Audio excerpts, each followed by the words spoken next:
এর আগে সকালে এমবিবিএস ভর্তি পরীক্ষার ফলাফল পুনঃ প্রকাশে ২৪ ঘন্টার আলটিমেটাম দেন মেডিকেল শিক্ষার্থী ও চিকিৎসকরা।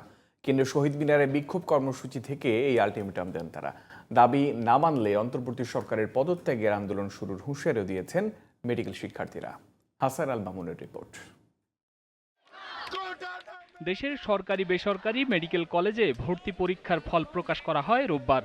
কোটার কারণে ৪১ থেকে ৪৬ নম্বর পাওয়া ২৫ শতাধিক শিক্ষার্থী মেডিকেলে ভর্তির সুযোগ পাচ্ছেন, অথচ প্রায় দ্বিগুণ নাম্বার পেয়েও বঞ্চিত হচ্ছেন বিপুল সংখ্যক শিক্ষার্থী।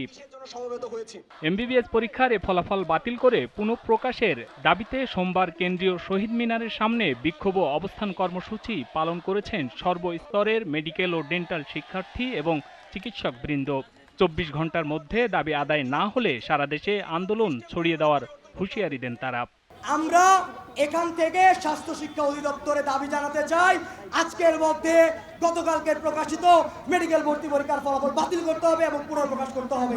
যদি আজকের মধ্যে দৃষ্টান্তমূলক কোনো ধরনের পদক্ষেপ স্বাস্থ্য শিক্ষা অধিদপ্তর না দেখায়, অন্তর্বর্তীকালীন সরকার না দেখায়, তাহলে আপনারা আমাদের কঠোর রূপ দেখবেন। শেখ হাসিনার সরকার যে ছিল, ওর যে প্রেতাত্মাগুলো বিভিন্ন জায়গায় রেখে গেছে, ওর নিবাস, ওই পারবনি হিসাবে ওরা এখন কাজ করছে।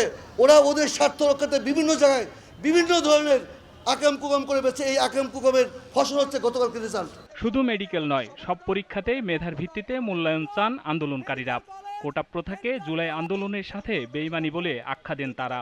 যেই জায়গায় মেডিকেল অ্যাডমিশন টেস্টের পাস মার্কস হচ্ছে ৪০, সেই জায়গায় ৩৭-৩৮ নাম্বার পেয়ে কেউ কিভাবে একটা সরকারি মেডিকেলে চান্স পায়? কোনো কোটার ভিত্তিতে নয়, মেডিকেল অ্যাডমিশন যাতে সম্পূর্ণ স্বচ্ছতার সাথে পরিচালিত হয়। ভর্তি পরীক্ষার যে রেজাল্টের নমুনা, সেটাই তো প্রমাণ করে যে বাংলাদেশ এখনো স্বাধীন হয় নাই।